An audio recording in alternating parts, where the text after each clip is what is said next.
of you who are on Twitter or Instagram or Facebook, if you want to use hashtag the virtual salon and hashtag race and religion, and you can tag me and I'll repost. But just to touch on one thing before I go to Rahma next, because she hasn't had a chance to speak, inshallah, then Sister Amina. But the fact that, you know, I think talking about people of color within the Muslim space, I think a lot of Muslims, of course, there's been the whole people of color line, okay, where basically the idea is that, you know, POC people have aligned, you know, their goals are aligned, right? So we don't have to say black, we don't have to say brown, we can just say people of color and put them all in there. And I think maybe a lot of Muslims feel like, well, we're oppressed too. Like, as Muslims, we're stigmatized, we're oppressed, we're discriminated against, we have laws against us, right? And I feel that there's a lack of understanding about the fact that everyone is privileged in their own space, right? Everybody enjoys a level of privilege, right? And I'm gonna go from, you know, for example, somebody mentioned colorism.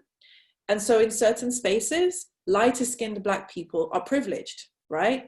I'm going to put my hand up and say that I have niqabi privilege, because in certain spaces, I am more palatable to the community because I wear the niqab. I'm also racially ambiguous, so people don't necessarily know that I'm Black. So I'm very aware of my privilege in that sense. Somebody who's educated, no matter their race, they've got a sense of privilege in certain areas. And within the Muslim community, we have Muslim men who enjoy Muslim male privilege. And then we have the dominant Muslim cultures. If it's an Arab community, there's Arab privilege. If it's a Desi community, there's Desi privilege. If it's Gujaratis, you know Gujaratis are on top, right? If you're in a Somali community, you've got Somali privilege, right? So I think that I really want to kind of segue into the conversations that have been taking place within the Muslim community, because there has been what I've seen, like a sense of almost outrage that Black Muslims dare align themselves with other Black people who are not Muslim, right? And then turn around and point to the community and say, y'all got it too. Y'all racist too, you know? And I think, and I really would like us to talk about that, because I want to know how you feel about all these conferences, right? And these people jumping on lives, and everybody's like, you know, now it's like the thing. So tell me like what your thoughts are, you know, on this issue. So inshallah, I've got Boonaa's hand up, but I've got to give Rahma her space. I'm sorry, Rahma, if I jumped all over that. I apologize. I just wanted to jump in there, but I'm so sorry. But now I've got lots of hands up, so this is great. I'm coming to y'all. Okay, Jazakallah khair. I don't have that raised hand, so thank you for getting to me. So I wanted to touch upon a few things that I've heard that really like pull me in certain different areas. And I think it's important to acknowledge that we feel differently at different times due to things that are being brought up. So I really resonated with when Boonaa said, you feel really exhausted, you feel really tired. And some of us have really shoved some of these feelings deep down, so deep that for now that everyone wants you to talk about it, it's kind of unpacking a trauma that you weren't ready for. I didn't get ready for this trauma. So getting all this attention, for me, I felt the same way, is I'm having to relive experiences that I've experienced that I've kind of stuffed down so deep in my soul that I wasn't ready to unpack. And now having to unpack it in front of people and kind of displaying my trauma. People have invited me in certain spaces that have not been safe. And what I mean by that is that these spaces have not included me before. And I have to be really mindful in the spaces that I walk in, because I don't want people to just kind of relish on my trauma. Just come display your trauma so that people can get shocked in awe and be moved to do something, and that's really not what I am about, and it's not safe to do that. So be mindful of that. Other things that have been brought up, and the fact that, you know, Hafsa said, you know, we should be acting. What I want to say about that is that in often spaces where I'm in, especially now, I'm oftentimes, and I will say 99% of the time, in certain areas, I'm the only Black Muslim hijabi woman. So I don't always have the luxury of not speaking up, because there are injustices and microaggressions that are happening to me on a daily basis. But then again, I do experience exhaustion, because I have to make that decision. Is it worth me educating this person? Is there going to be a change because of me saying something? I am in a position where I do work where I provide essential services and income support for the most vulnerable communities in my province. And I've noticed that me being Black, me being coming from humble beginnings and being an immigrant, I identify with the struggles that they're receiving, and I go above and beyond to provide a service for them, knowing the knowledge that I have. So I might know that they're not able to qualify for this benefit, but I know of other programs, whereas my white counterparts are not doing that. They're answering questions yes or no, and that is it, because they can't identify with that struggle. They don't know when this mother of 7 calls and says, I need health benefit, can you help me with this? And I know that all she needs to do is get that extra documentation. I'm able to do that because I sympathize with that, just knowing where I'm coming from. So when Bilqis says that there is no discrimination, like acknowledging the discrimination and the systematic racism in Canada, it is alive, it is well, it is prominent.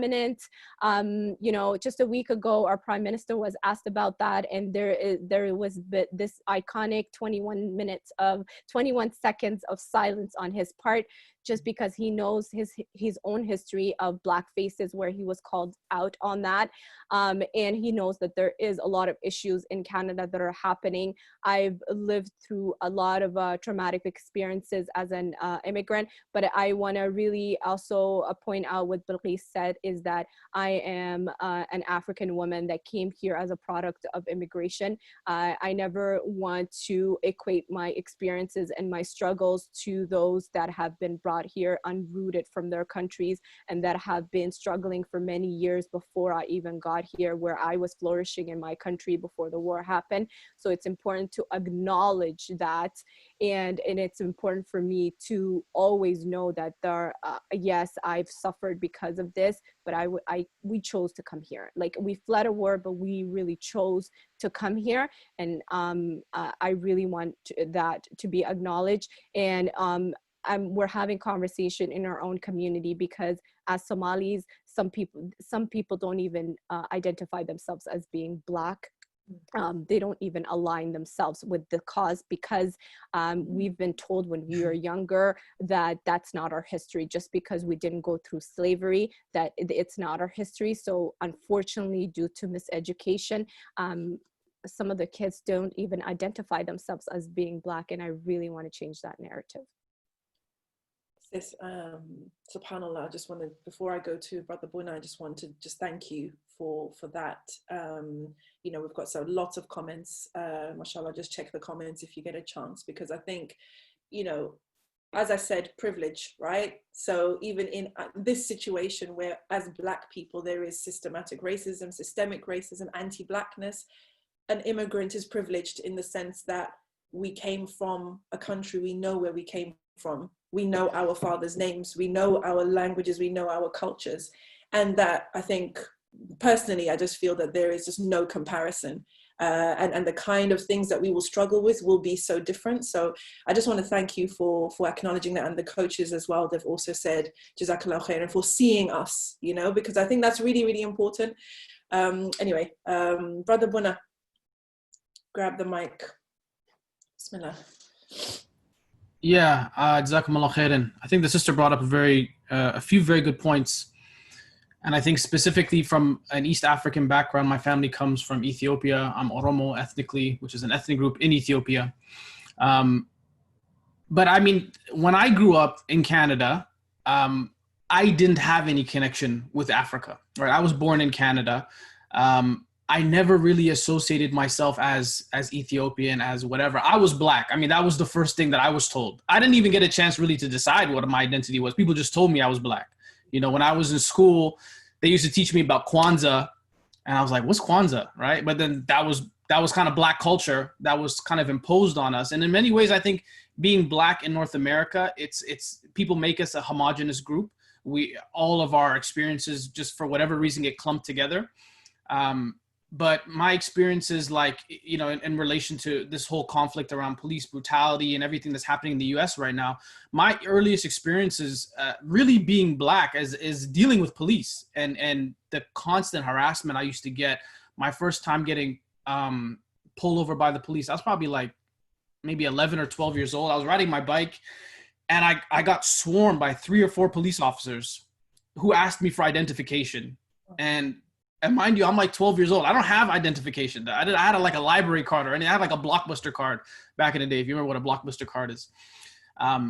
And from that point onwards, my entire life being scared to death of police. To this day, I'm scared to death. I have this crazy issue with authority figures where I just automatically get very aggressive because I just assume something's going to go bad. And that's been, you know, the vast majority of my experiences for my entire adult life. And it's my experience specifically then, you know, becoming more in tune with my faith and becoming, you know, quote unquote, a practicing Muslim is I haven't really seen a major change. Like, I'm very frustrated, to be honest, with the experience and with the response from the Muslim community, because I see this as all very tokenistic. I don't really appreciate many people's, you know, their hashtags, their black screen pictures, whatever they're doing.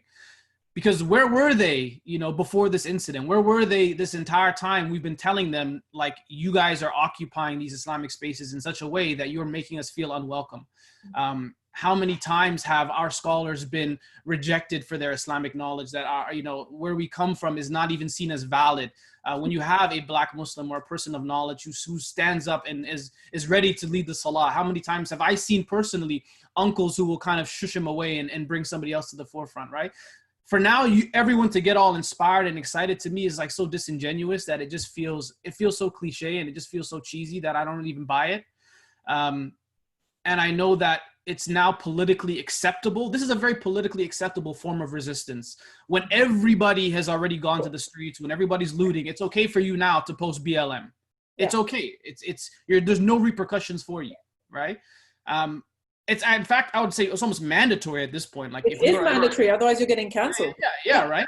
Like, I have like Nike and Jordan and you know, fast food restaurants are sending me a Black Lives Matter thing. I'm like, all right, if they're involved, you must have something to say.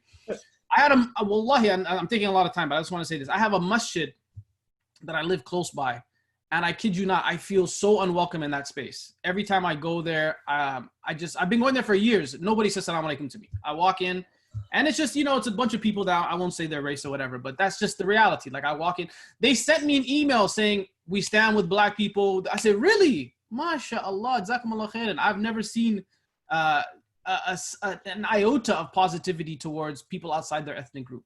So to me, again, this experience has been quite frustrating, seeing the lack of response in the past and all of a sudden this plethora of response. To me, it feels like many Muslims are rolling with that same kind of brown guilt, right? Like they just feel like they've maybe done something wrong in the past. So this is a good way of making amends, but I don't really buy it. And I'm still frustrated by it. And it is very frustrating, and it's also very exhausting to the point where, like, I don't know. That's just my kind of personal experience. No, 100%. I hear you on that. And somebody just said in the comments, Nora said, it's interesting how some Africans don't identify as Black, but the white supremacist does not discriminate. They see you all the same.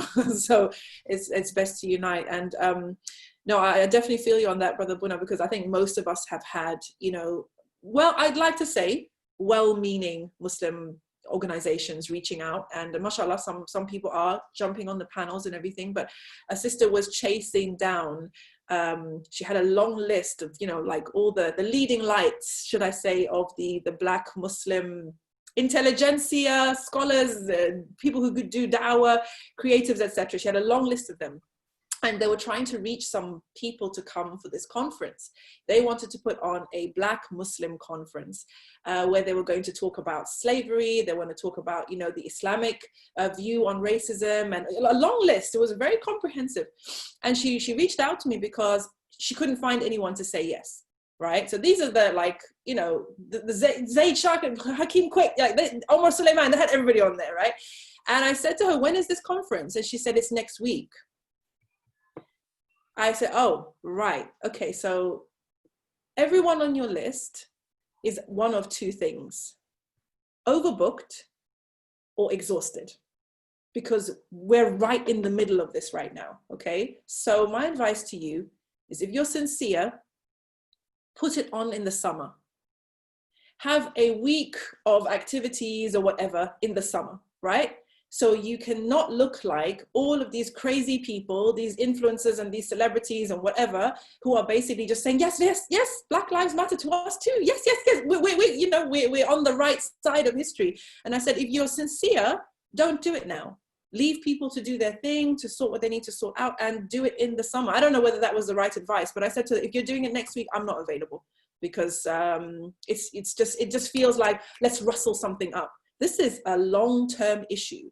Anyway, I'm gonna be quiet. And Michael Mumisa hasn't spoken, so Brother Michael, if you want to take the floor, inshallah.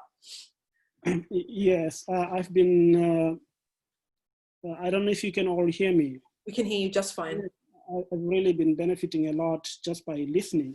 And I just wanted to touch on something that has come up in this conversation, but we haven't had a chance to actually focus on it. And it was something we had hoped to discuss, and that is really Muslim responses to resistance against racism, particularly in the form of Black Lives Matter. And I think, because I only have got a few minutes before I go, so I'd just like to say that when I think whenever I'm asked this question, I'm always directing people to the Quran itself. And I'm trying to remind them that the messages that we find from movements like Black Lives Matter are what Islam has always been about, right from its inception. Now, if you read the Quran, you find that one of the most important verses which really codifies Islam's response to issues like this is وَلَقَدْ كَرَّمْنَا بَنِي آدَمَ. We honored Bani Adam, all human beings. And it doesn't make any distinction between whether they are Muslims, whether they are Black or Arab, children of Adam in general, and that they are all honored by God. So racism in itself undermines this fundamental principle of the Quran. So if you really claim to be a Muslim, then you should be responding to this message by supporting those who are fighting against anti-Black racism. And then when you are doing so, you also have to remind yourself that there isn't such a thing as an Islamic response to oppression or Islamic response to white supremacy, because white supremacy doesn't discriminate on the basis of religion. Mm-hmm. And why do I say this? Because when you read the hadith of the Prophet, one of the most famous hadith that people often cite, but often they don't look closely at the wording of this hadith, at least in some versions of it, where the Prophet says, "Ittaqu da'wat al-madlum," that beware of the dua of the oppressed, right? And it goes on to say, "Wa in kana kafiran," even though the oppressed may be disbelievers. And in another version, "Wa in kana fajiran," even though they may be sinners.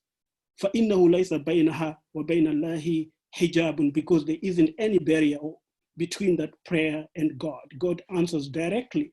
So this, I think, is one of the most important principles in how we respond to oppression. I think to remind ourselves that the fact that a movement may be dominated by people who are not Muslims doesn't necessarily mean that it is not Islamic. It really it is doing exactly, at least for the Muslims who are part of the Black Lives Matter, they are really continuing with the sunnah of the Prophet, the sunnah of standing up against oppression and of course challenging anti-Black racism in particular. And I think a lot of people have already touched on a number of things here. Really, another question really is about whether one can be Black and Muslim at the same time. I think we all know it's really not a relevant question, because right from its beginning, Islam was already a religion that cannot be separated from being Black or being African. The first hijrah was was in Africa. So Muslims were already in Ethiopia before they were in Medina. And there were a lot of children who were born in Medina, and the Prophet himself, when the Sahabas came from a lot of people, children were born in Habasha, in Abyssinia. And when they came back to the Prophet after the Hijrah, they were speaking only Ethiopian dialects. And in one of the narrations, I think Amat bin Khalid, she says that this Prophet spoke to me in the Ethiopian dialect, which means the Prophet understood this. It's not surprising that the Prophet would understand these languages because he was brought up by a Black woman, and he was surrounded by Black people. And so this has been really the history of Islam right from the beginning, that you cannot separate it from Black people. Even the tools that we often use we weaponize these tools against Black Muslims. We try to quote, or we try to engage in some kind of racist tafsir. The tools of tafsir themselves could not exist without the contribution of Black scholars. One of the most important schools of tafsir, or the earliest movement of tafsir, the Makkah school of tafsir, which was made up mostly of the students of Ibn Abbas. It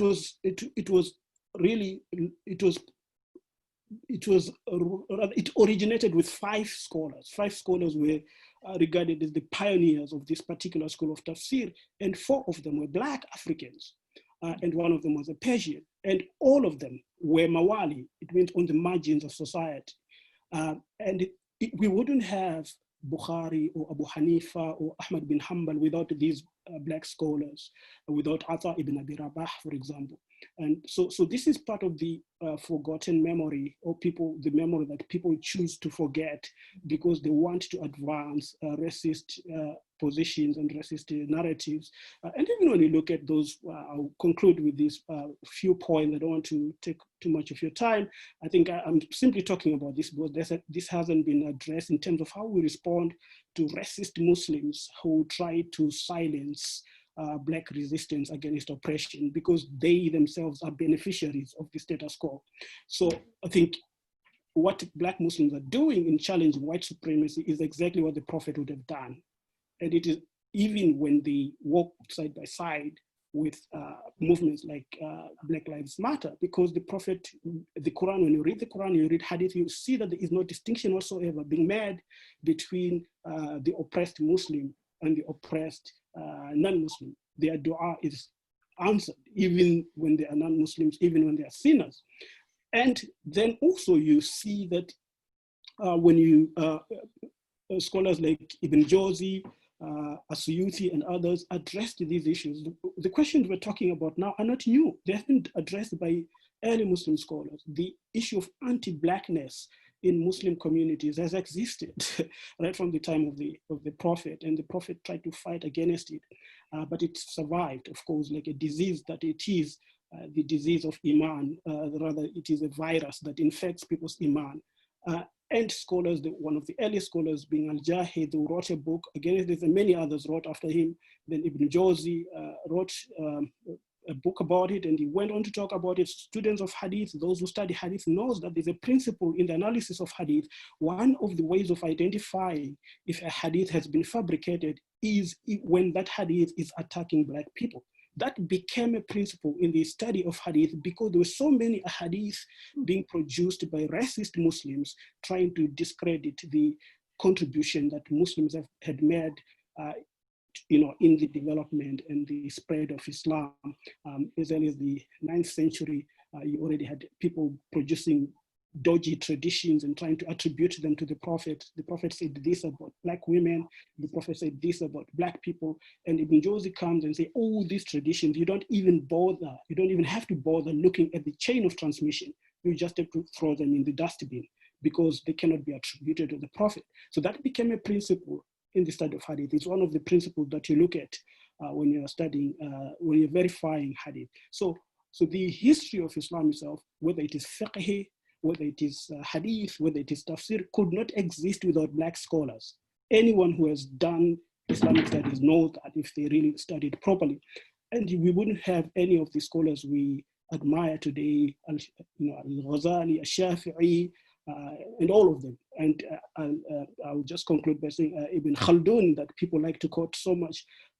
People like to quote, they like to quote Ibn Khaldun a lot in other subjects, but he wrote in his Muqaddimah that the branches of which we are, rather the tool that we now use, one of the tools we use in understanding the Quran or Hadith, that is the tools to do with what we call, the language in general, whether it's balagha and grammar, could not exist without the contribution of Al-Jahid and his student Al-Mubarrad and Ibn Qutayba, among the four who are listed as the founders of what we now take for granted is the tools you need in the study of fiqh, in the study of tafsir, in the study of hadith. So really Black Muslims today, and I think they simply stand in a long line of Muslims who have come before them.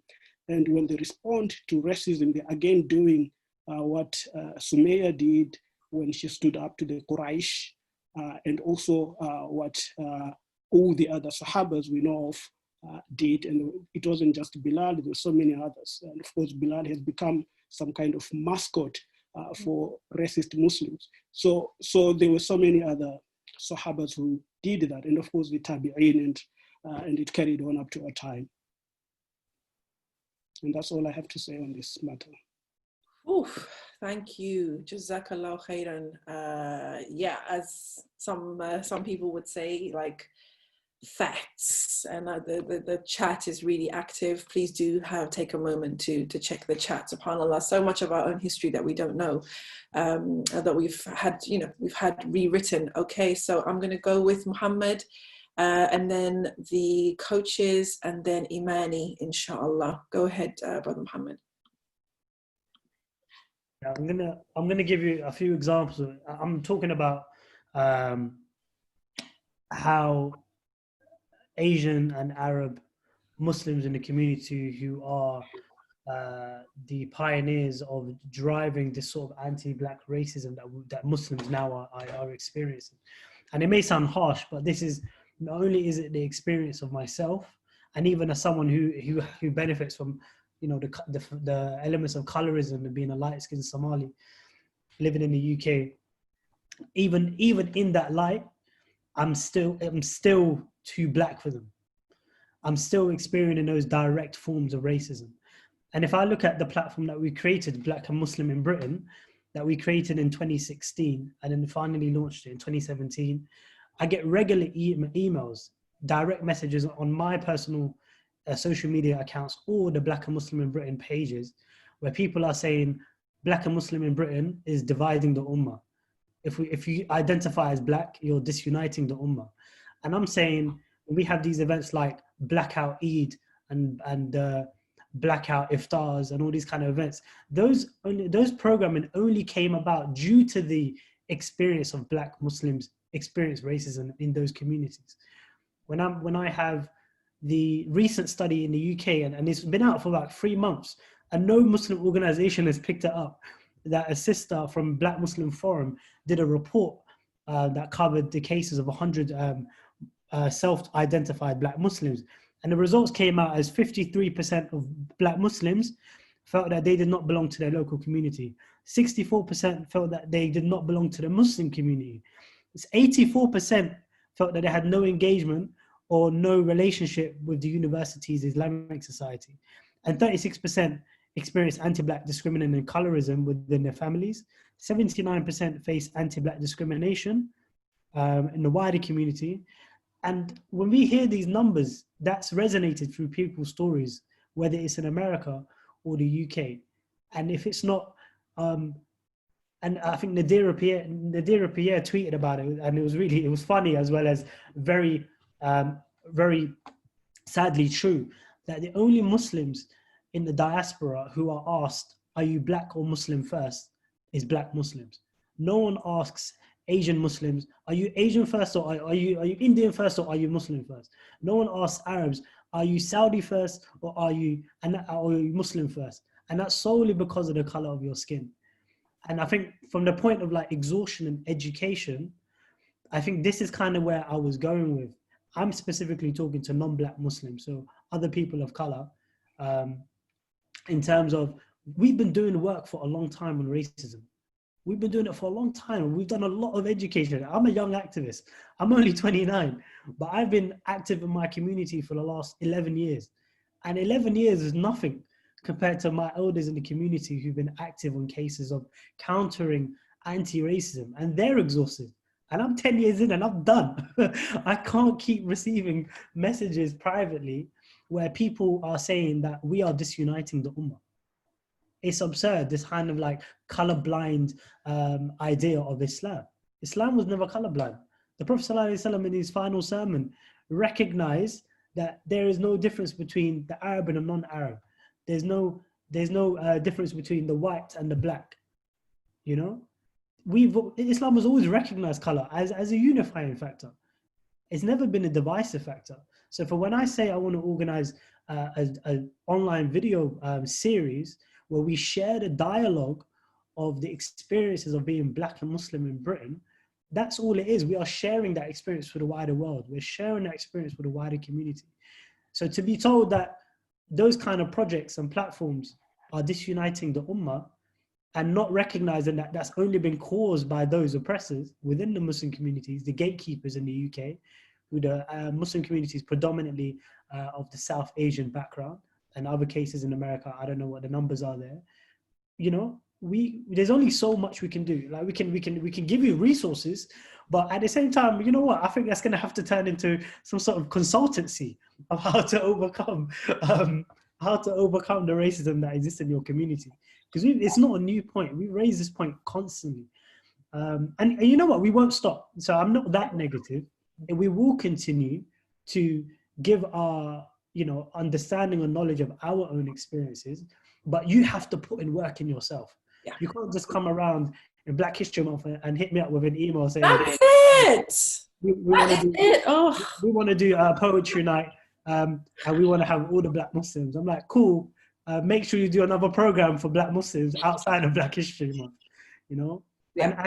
And I'm just I'm hopeful that maybe we can change. But in this current state, in this current climate, and the work that already exists in the UK in particular on anti-Blackness, that wider Muslim community, the gatekeepers have a lot of work to do. And we have receipts. Mm-hmm. We have receipts for days on our experiences. Yeah. And we can pull that up as much as we can, but people have to realize that they need to make changes within themselves. This is commanded in our religion. This change comes from yourself as well. Yeah. Sorry, I've been rambling. I'm going to stop because there's other amazing voices I would like to hear as well. Sorry.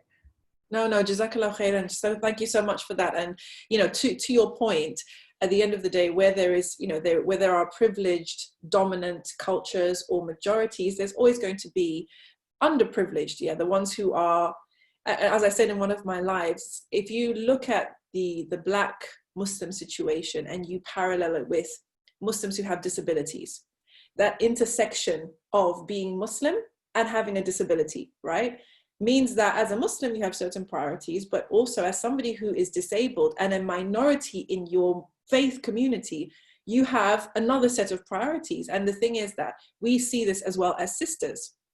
We've got a lot of sisters on this panel, mashallah. In fact, somebody on Facebook, when they saw the poster, that was her comment. So many women, mashallah. And y'all know what I'm talking about. But the point is that, and again, this gives me hope because I know that 5 years ago, 10 years ago, there were no sisters speaking at all, let alone avatars on a poster, right? There were no even avatars on a poster. They weren't on the marquee. They were not on the program. And that's changed. And the number of spaces that are either women-led or have invited and welcomed women to speak, that has definitely been a shift in the community, and may Allah make it only for khair. Similarly, you're seeing some people being more aware of a male-only panel, or a Pakistani-only panel, or an Asian-only panel. I think we've kind of gone a bit further when it comes to gender than we have with race. But I think that this moment, inshallah, will mean that people become aware of their privilege and aware of the fact that, hold on, we're not necessarily being as representative of the true community as we think we are. Because like you said, a lot of this thing about being Black, I think it comes from Muslims thinking that Black culture is not Islamic or is not Muslim, not realizing that Somalis are black functionally, you know, Ethiopians are black, Nigerians black, Ghanaians black, Tanzanians, Kenyans, and these are Muslim cultures from way back, from hundreds of years ago, right?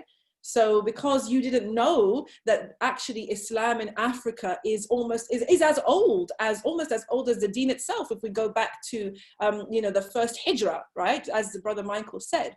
So that kind of, it's a disconnect almost. It's like Arab, you know, Islam is for Arabs and Asians, and that's what I thought when I first found out about Islam. I thought this religion is for Arabs and Asians, you know, it's not for black people, it's not for Africans, not knowing that, you know, the majority of Saharan and maybe half sub-Saharan Africa has had an Islamic tradition going way back, subhanAllah. So anyway, I don't want to talk too much, inshallah. So, but Jazakallah khairan for your point. I think it's super relevant. I'm going to go to Amina next, then we've got the coaches, then Imani, then Boonaa. Please remember your order, guys, because I can't remember it.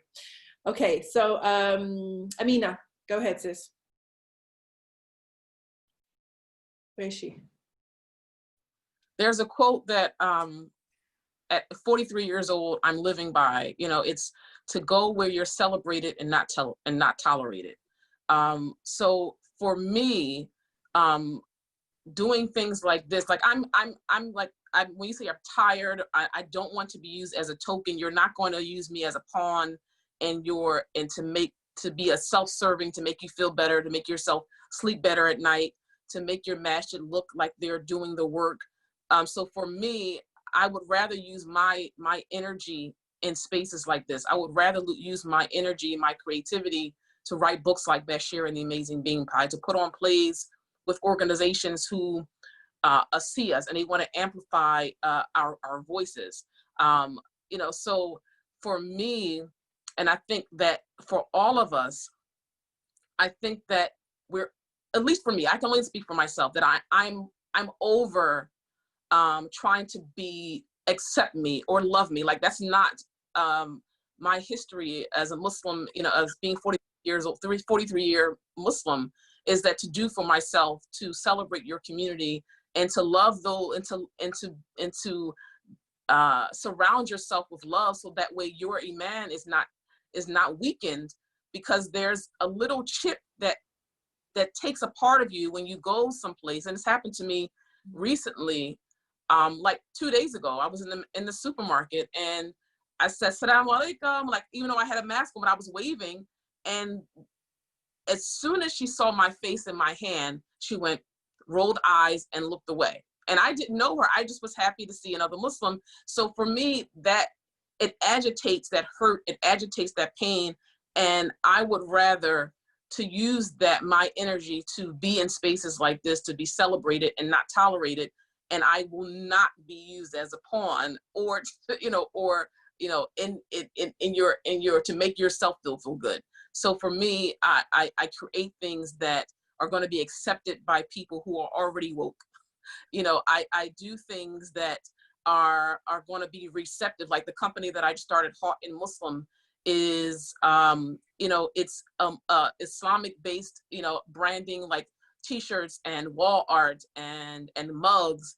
And those are things that you know, make dua and go for it, sis. So we see that and we like, oh, I know what that means. And you don't have to, you know, explain it to someone, you know? So there's a mug that I have which says, I am the answer to the dua of my ancestors. I love that one.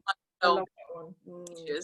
Said, you know, what does that really mean? Because it was a you know, the silhouette of Africa. And I was like, you know, I don't have the time. I explained it to her, but it was like, those who got it, get it, you know?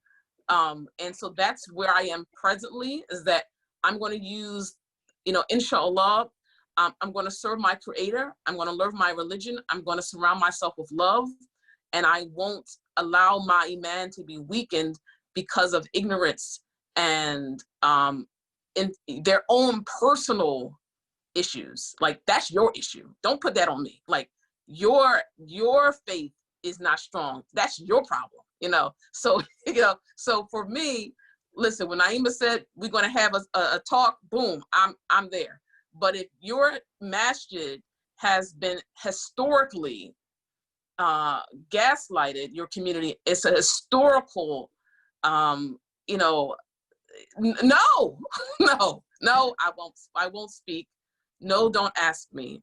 I will give you information to read, you know, from organizations like Muslim ARC, Muslims Against Anti-Racism, you know, coalition. So, but for me, that's not what I'm going to use my energy to do, inshallah.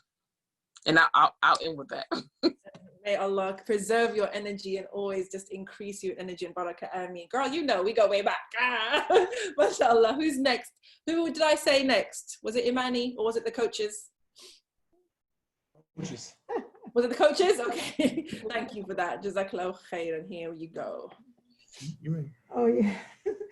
Alhamdulillah. It's so crazy because everything that the speakers have been saying is like so on point. I'm like, yes, yes. And I'm like, and that part, and that part. Because, yeah, I get being tired. You know, we don't have to explain ourselves to anybody. Like, we don't have to explain how we feel. We don't have to explain these things. We don't. But for some reason, we seem like we're obligated to. We're obligated to educate. We're obligated. They have the same information that we do. I mean, the thing is, yes, we can point them somewhere, but like Amina said, the energy, my energy can be best used on something else. Between us, it's 12 children we have to raise and like that. That's where the energy goes, where if you're doing it right there, it's going to, inshallah, spread out everywhere else. So the thing is, but our community is different from other communities that I've seen traveling, where, like we said at the beginning, Jim Crow North is what it's called, where our Black masjid, you know, it's like it's one where you see the Black people at, and then the other ones, not so much. So, you know, and when I actually lived on that side of town and frequent that masjid on that before all the other ones kind of came to be, it was the part of seeing me like I don't belong because of the color of my skin. It's really difficult when you have a child that's going to a Muslim school, that when they're treated a certain way. It's different if they're going to a different type of school and it's not, you know, they're not Muslim. You say, oh, well, they're not Muslim. You know, you give that excuse, well, they're not Muslim. Yeah. But when they're in a Muslim school and they're being treated the same way by people that either look like them or share la ilaha illallah, and what do you say then? You know, what do you can't say, well, they're not Muslim. You know, so I think next week we are going to be discussing that issue, inshallah, at length, because I think it's a whole topic in itself about raising Black children in today's world. So I hope, inshallah, you'll be able to come for that. But it's a huge issue. That particular one about school and the Islamic school and the experience of Black children in the Islamic school is, it really is. So that's a whole different beast there. And then my bonus baby, she did a talk yesterday, and she was talking about the talk that she was called to do, and it made me think of what Boonaa said, where he's like, okay, are you just calling me to speak on these things because, you know, now it's a novelty now. Now it's like, hey, this is what's going on. This is what's in the media. Who's our token Black guy? You know, who's our token? Who's the one on the Rolodex? Right. And so that was the thing, and she said one of her friends, and I was like, oh, hold up, let's be careful who we call our friend. When you're looking at something and say, you know what, I was watching something on slavery, and I thought of you. Wait, okay, hold up, what is that supposed to mean? You know, so it's certain things where it's definitely time to call it out and say, okay, sometimes people are just ignorant, you know, and ignorant means you just don't know. But sometimes the people are just stupid. And when it comes down to it, you can't fix stupid. But the thing is that you call it what it is first. You know, you call it what it is so they can see what it is. Because sometimes they don't see. I get that. I understand that. But just like Amina said, that's not my, you know, my energy can be used somewhere else, but I am going to get you to, I'm going to hold the mirror up to your face. You know, and I think that's what I'm seeing the shift And especially even when it comes to even the race and Muslim dynamic, where it's like, hey, this is what it's looking like, because the way our city is set up is very, very racist. It's very, very segregated. And I remember, I'm going to say the Black Masjid had an event of what was going on as far as like police brutality and different stuff like that. And they invited different members from the other masajid around to be a part of it. Sat at the same table with a number of them. It was like, oh my gosh, I did not know it was like this, because we're seeing so much stuff with the media is giving this narrative. And it's like, oh my gosh, I know this person. I know this person is not like them. That's kind of that thing. Oh, you're not like them. What is that supposed to mean? That's another thing. The racist comments that they don't realize is actually a racist comment. So, you have to say, okay, what does that mean? But then you find out, it's like, oh, okay, now the narrative is, the media is creating this, and we are allowing this by not getting to know one another, by keeping it separate, by keeping it segregated and things like that. Or to say, you know what, I remember I saw something where it showed that it said Muslims are racist or something about Muslims being racist. And I didn't like the title because I said, that's stating that there's not Black Muslims. When the person talked about it, he talked about, well, what happened to George Floyd, you're talking about Black Lives Matter and different things now, but would you have allowed him to marry your daughter or anything like that? I'm like, okay, well, you're not talking about a Black Muslim then, because I'm pretty sure Black Muslims would say, you know what, that wouldn't be an issue. So when you're stating Muslims as a whole, they're Black Muslims here, and that doesn't mean that they're part of the nation, and that was the thing that I had to learn before I converted to Islam, that, oh, okay, the Nation of Islam and Islam are two totally different things, where they say, and it's actually Black Muslims who are, who practice Islam. So it's a totally different thing, but it is that education. But just as much as I wanted to be educated on it, and I worked on being educated, people have to want to be educated. People have to want to know what it is, and they have to sincerely want to help, and sincerely want to be a part of it, and sincerely want to say, you know what, this is not my fight to be in the forefront of, so I'm going to step back, but you let me know what you need me to do in order to support you. But I need to step back and let you do your part and help you do your part, so people know that this is about you and about what you're going through. And it was like what you were saying, Naima, where people say, well, we've had problems too. We're discriminated too. Yeah, okay, we understand that. But right now, this is what we're talking about. Yeah. We're not saying, somebody said something about, somebody did an article said all buildings matter, put an all buildings matter quote, and they got a lot of backlash for it. And it was like, oh, that's not what we meant. We're so sorry. And this and that, whatever. It was okay, so don't say that, because yes, we understand that, you don't want to destroy things and everything like that, but don't put certain things in the way of the real message. Nobody's saying, when they say Black Lives Matter, they're not saying only Black Lives Matter. They're saying that Black Lives Matter, so pay attention. Black Lives Matter, so make sure that they are being inclusive. You're not being excluded. But right now, with your privilege and all the stuff that you've had all these hundreds of years, step back, because right now is our time. Yeah, and I think this, to your point, the very fact that phrase Black Lives Matter is even a thing to say is indicative of the whole problem, and even the fact that there is pushback against that kind of statement shows really kind of it's indicative of the state of affairs, and the fact that people are getting their children to wear t-shirts saying don't shoot me, stop killing us, and things like that. That for me is just profoundly shocking. But I want to go to Imani, and then Boonaa, and then Muna, inshallah.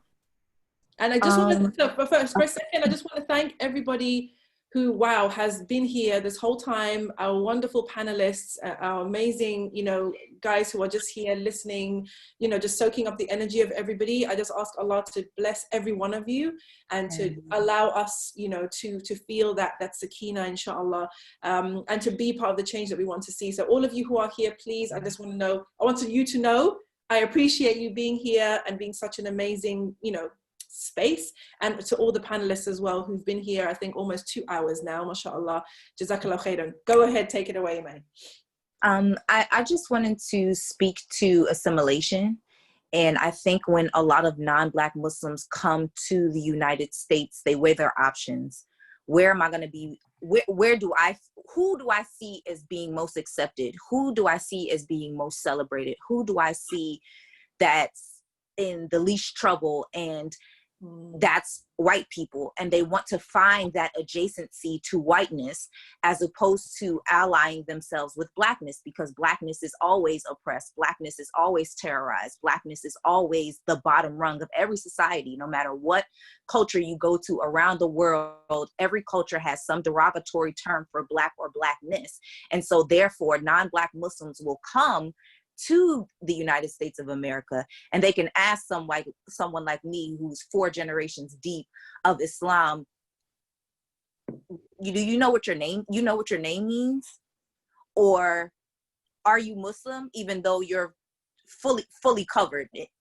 Or as Amina has stated, you know, and I will assert the fact that my first overt, and when I say overt, I don't mean in terms of like socioeconomics or the education system or things that are obviously blatant to keep systems against and oppress Black people. But my first acts of overt anti-Blackness and racism was in the masjid. I met that in the masjid, to give salams and somebody acts like they ain't never heard you, for somebody to roll their eyes as though you don't have the right to be in Allah's house, for someone to literally be standing in prayer, and when you stand next to them, they move. These are things that I encountered at a very young age before I even experienced my first anti-Blackness or racism from a white person. These things happen in the masjid. So for me, when I equate racism and anti-Blackness, I typically draw that back to my experiences that I had in what it is that we would call in Allah's house.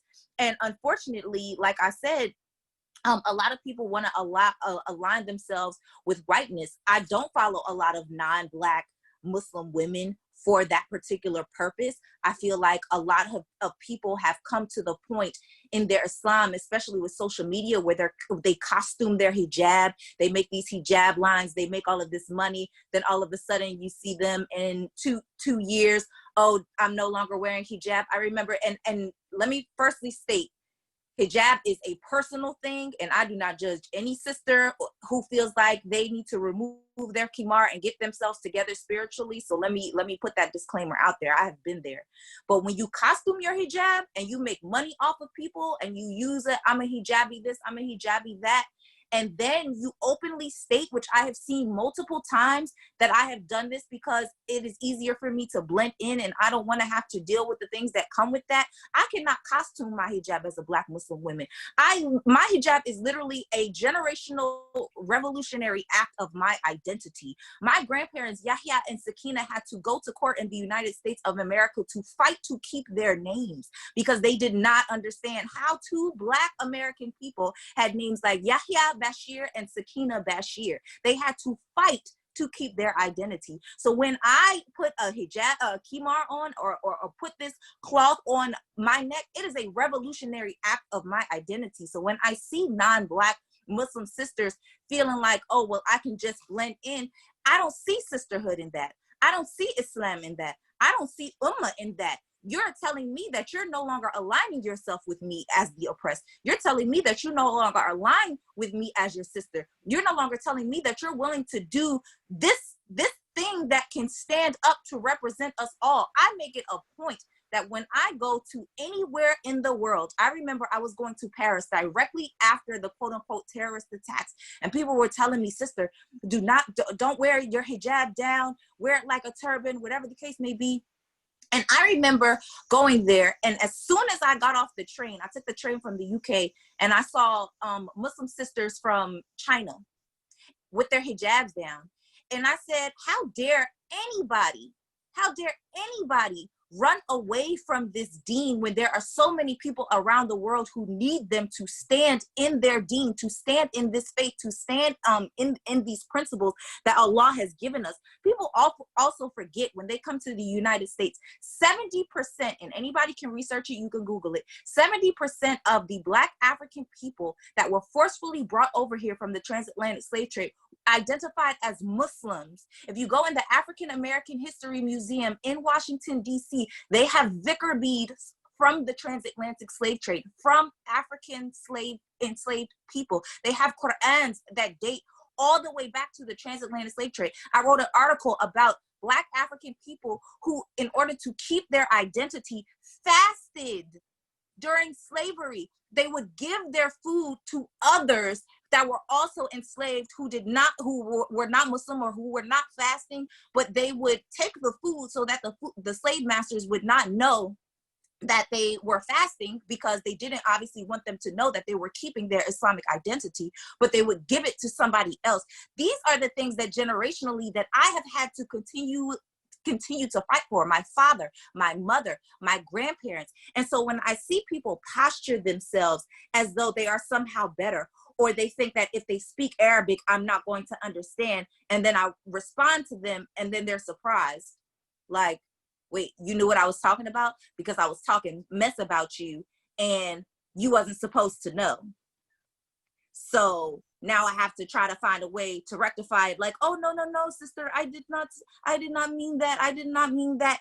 And a lot of people too, and let's put it out there, especially in the United States of America. Sorry, I keep talking about the US. I know we got our British folks in here. Shout out to y'all. Shout out to our Canadians. But a lot of people didn't even recognize that they were of a different ethnicity or racial group, or even recognize their Islam until 9/11 happened. It was like, wait, I'm not white. In our census forms and on our like applications, in where it says white, where you check the box, it says white.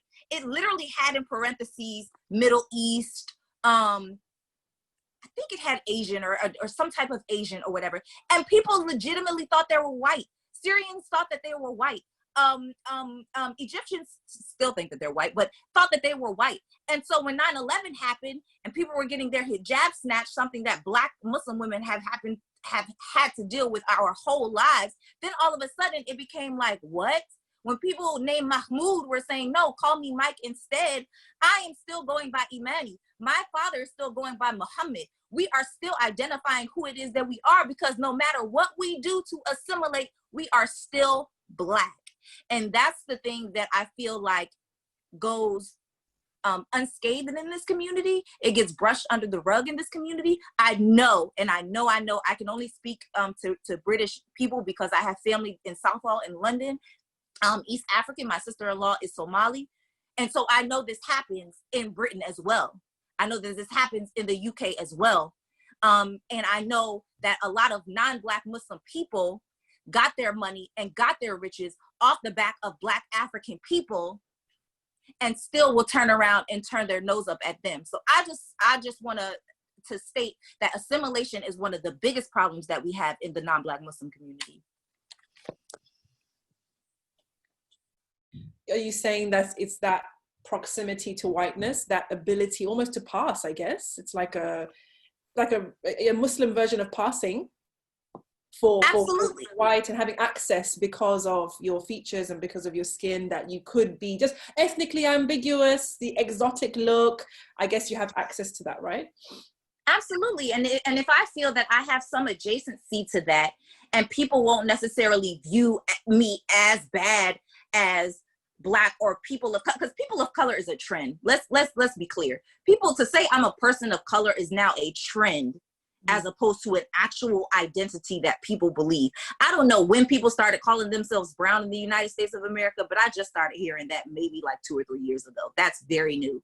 So people really had this adjacency as much to whiteness as possible, because that is the positivity. Oh, we have to go to Harvard and Yale. We have to be the doctors and the lawyers and the things that are seen by white dominant society as success. And so if I align myself with that, I am successful, leaving everything that Allah has told us creates success.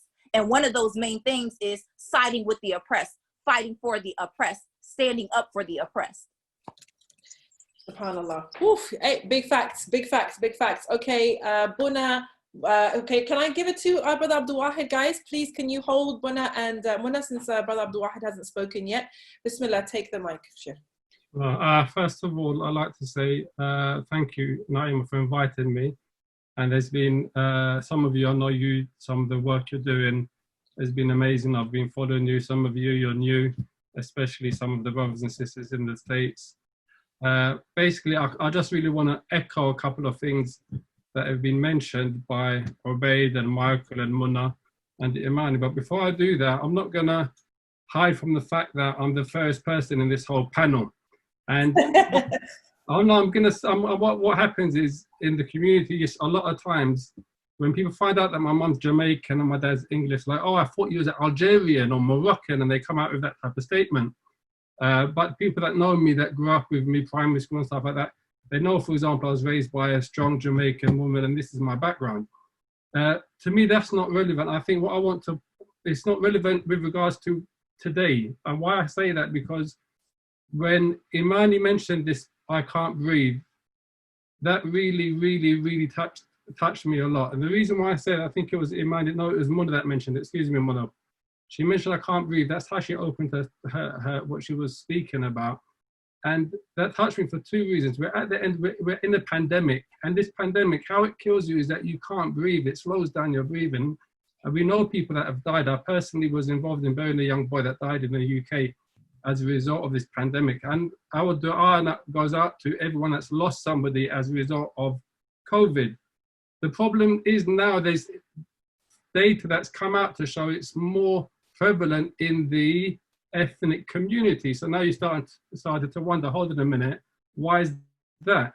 Is this a result of discrimination? Or so this is one thing. The second thing is the statement of George Floyd. It was, I can't breathe, I can't breathe, I can't breathe. And that's become kind of like the slogan of what's, what this movement's about, the injustice, and secondly, the accountability. So this, the statement, again, my condolences go out to the family and the relatives, because they've watched that video and they have to repeatedly see that video. And that is a very difficult thing to do, to see your son or to see your brother or to see your get murdered basically by the people that are charged with protecting and upholding justice, be the murderers and killers. That's a difficult thing to do. So my condolences go out to them first and foremost. What I want to touch on, and I'm going to try to be quick because I know there's a lot of, it's been like 2 hours and stuff, is first of all, Ubaid, which is, your young boy, Naima, may Allah preserve him and give him, success in his studies and stuff, studying sociology. He spoke about change, and I'm with him. I believe that this is going to lead to a change, and that's already started to happen. I think today in the news, they've said that they're going to ban chokeholds in America, in the police, in the precinct where this happened. So there's going to be transformation and change. And that's possible because of two things, because discrimination is not something which is in your biology, it's something which is a social structure, basically. So as long as it's something which is a behavior, then it can be changed. Like now, post-COVID, everyone has to change the way they behave. Inshallah, I'm hoping, and there's a lot of positive indications towards it, that after these protests die down, they're going to die down, they're not going to last forever. There are going to be policy changes which is going to have an impact of some sort. But, and I'm saying this, but with regards to discrimination, racism, these things, this is a force of evil that's existed since, as I think it was Imani mentioned, discrimination. From the beginning of time, we were talking about Iblis. Iblis, he discriminated and he wouldn't follow the orders, he wouldn't follow authority based upon discrimination. when he said that ana khayrun minhu, I'm better than him, i.e. he considered himself superior, and that's the arrogance and the pride, and that's the discrimination we're speaking about. So with regards to the change, even though there'll be change, there's always going to have to be a group of people, and this is from our teachings in Islam. Behavior, there's always going to, the heaviest thing on the scale of these Yawm al-Qiyamah is your behavior, and Islam doesn't distinguish or discriminate between people based upon gender or color or race, or everyone knows that. That's not something which is new information. It's about your taqwa, your level of God consciousness, your closeness to Allah subhanahu wa ta'ala, your actions, your ibadah. There's no discrimination in Islam. That's not something which I think is a question. But I think what the point is that the education and the people that are going to stand up against discrimination or racism or wrongdoings and stuff like that, that has to always happen. Our Prophet Muhammad sallallahu alaihi wasallam led the way in that. There's many countless examples. I've got quotes, but I don't want to, take more time. And there always has to be a group of people that are going to be doing that. And I think the transformation that we've seen as a result of this incident specifically, the Floyd murder, is that there's this shift which has been, there's been a call and a campaign for this shift for a long time, but everyone's ignored it, which is a move away from saying, oh, hold on a minute, I'm not racist, to I'm innocent of racism myself as an individual, to actually combating racism and standing up against racism. So becoming, for example, an anti-racist, i.e. it's not enough just to say I'm racist. No, I'm anti-racist, I'm against racism. And I think this is a bit of a shift that it took the tragedy of a murder, public murder of a police officer for this to happen. But inshallah, I'm hopeful that this is the shift, the positive shift that you're going to see. But with regards to, I think, and another point which I think I want to just echo, because there's nothing for me to add, there's so much positive and so much learning that's come out of this. But another point I want to echo, and he really made a lot of valuable contributions, is Michael, who's obviously a professor, he's a scholar. There's a lot of statements saying imams don't speak up, and imams need to address racism, and there's pointing fingers and blaming. And I think as a Muslim community, as well as a Black Muslim community, then it's counterproductive. What I mean is that people do things in different ways. Okay, the imami does something in one way. The author, he or she does something in another way. The person that's raising these events, but just because at that particular moment he doesn't say the right thing, doesn't necessitate, for example, that he's not doing anything. This is, I think, a misconception. What Michael highlighted is that scholarship and Islam and the transmission of hadith and the transmission of the Arabic language and the transmission of tafsir al-Quran, it came through who? Black scholars, Black imams that were either freed slaves. Their social status got elevated through knowledge and through education. And I think this is something which needs to be highlighted. A lot of times the verse is always quoted about diversity in Islam.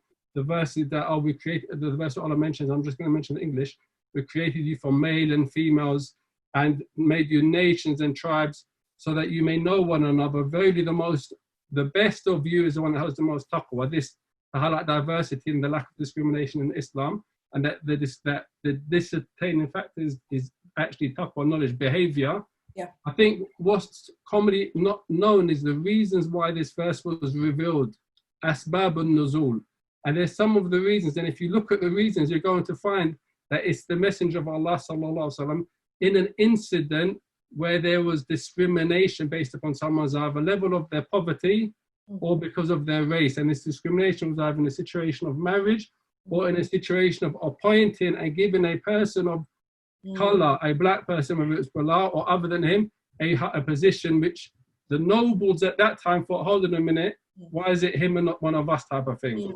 So the point is that discrimination is there, but it's not genetic, it's not DNA, it's social.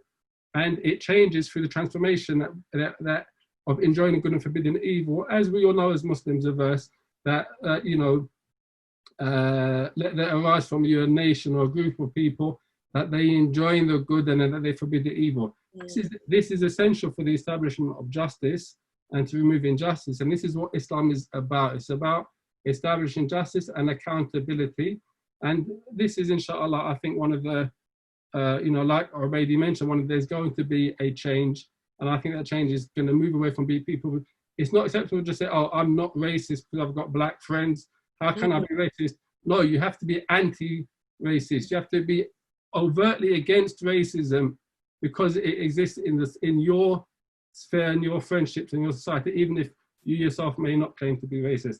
I think the funniest thing that came out of it, and I'll close with this, is one of the Donald Trump's advisors saying he's the least racist person in the world.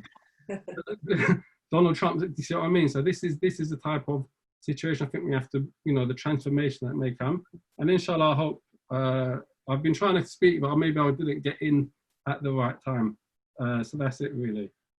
Jazakallah khair, and thank you so much, Imam. And I'm sorry I didn't see your hand going up. And yeah, then mashallah, one of the audience members actually messaged me privately and said, I think Brother Abdul-Wahid been wanting to speak for a while. So there's him, and also Ubaid has been wanting to speak for a while as well. But just before we go to Boonaa and then Muna, and then if Ubaid still wants to speak, just what you said about racism not being genetic, I think that's, although it sounds obvious, I do think that there is some kind of programming that we have that, people of whoever are like predisposed to look down on black people. And, this whole thing that somebody else was mentioning, I think it was you, Habib, about, it's now like a construct that black is always at the bottom.